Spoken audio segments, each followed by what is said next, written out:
رمضان کا آخری عشرہ جو ہے وہ آ پہنچا ہے، اور اس کا مطلب یہ ہے کہ انہی 10 راتوں میں ہمیں لیلۃ القدر کی رات جو ہے وہ انشاءاللہ الرحمن نصیب ہو جائے گی۔ اس کے لیے میں نے اور آپ نے کیا کرنا ہے، آئیے میں آپ کو 10 پوائنٹس کے اندر یہ بات سمجھا دیتا ہوں کہ ہمیں اس عشرے میں کیا کرنا چاہیے۔ سب سے پہلی بات تو یہ کہ آپ اور آپ کے گھر والے اپنے آپ کو مینٹلی، فزیکلی، اسپرچولی تیار کر لیں کہ بس ان 10 راتوں میں ہم نے خوب محنت کرنی ہے۔ جیسا کہ نبی کریم صلی اللہ علیہ وسلم اپنی جو ویسٹ بیلٹ ہے اس کو ٹائٹ کر لیتے تھے اس آخری عشرے کے اندر، اور خود بھی جاگتے تھے، اپنے گھر والوں کو بھی جگاتے تھے، اور راتوں کو دن جیسا بنا دیتے تھے۔ یعنی پوری رات جو ہے وہ اللہ تعالیٰ کی عبادت ہوتی، اللہ کو یاد کیا جاتا، دعائیں کی جاتی۔ تو ہم نے بھی انشاءاللہ بالکل اسی طرح سے کرنا ہے کہ اپنی راتوں کو بالکل جگا دینا ہے۔ اس کے علاوہ یہ کہ یہ جو آخری 10 راتیں ہیں، ان کی 10 پہ ہمیں عبادت کرنی چاہیے۔ ویسے تو لیلۃ القدر کی رات جو ہے وہ طاق راتوں میں سے ایک رات ہوتی ہے، یعنی کہ 21 کو آئے گی، یا 23 کو، یا 25 کو، یا 27 کو، یا 29 کو۔ لیکن میں 10 کی 10 اس لیے کہہ رہا ہوں کیونکہ اکثر اوقات ہمارا وہ ڈیٹ کے معاملے میں بھی اختلاف ہو جاتا ہے۔ کوئی کہتا ہے جی اس ملک کے مطابق ہم چل رہے ہیں، اس ملک کے مطابق چل رہے ہیں، تو وہ ساری بحث ہی ختم ہو جاتی ہے۔ ویسے بھی آپ کو معلوم ہوگا کہ جو لوگ اعتکاف بیٹھتے ہیں، الحمدللہ وہ اگر 10 راتوں کے لیے وہاں بیٹھے ہیں تو انشاءاللہ ان کو تو لیلۃ القدر کی رات مل ہی جاتی ہے۔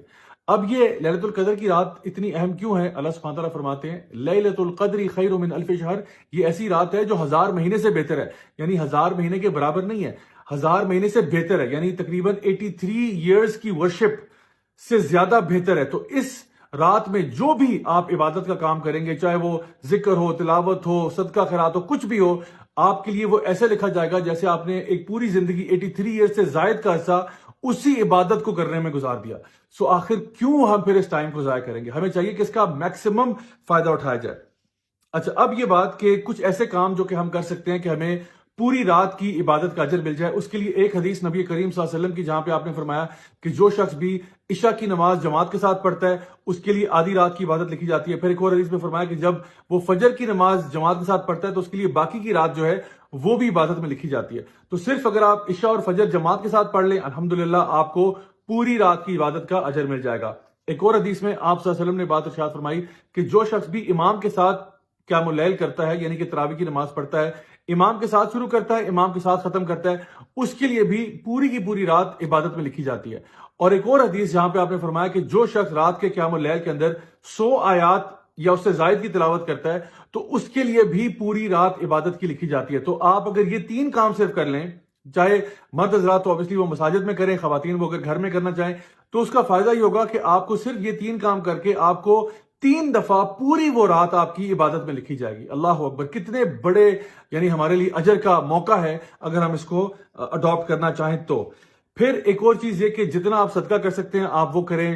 کوشش کریں کہ جس طرح تھوڑا بھی اگر روز کا آپ نکالنا چاہیں آپ نکال سکتے ہیں، تو کسی دن کا بھی اگر انشاءاللہ الرحمن اس میں لیلۃ القدر کی رات ہوئی تو وہ آپ کے لیے بہت بڑے اجر کا باعث ہوگی۔ ویسے بھی نبی کریم صلی اللہ علیہ وسلم جو ہیں وہ ایک تیز ہوا کے جھونکے کی طرح ان آخری عشرے کے اندر اللہ کی راہ میں خوب صدقہ خیرات کرتے۔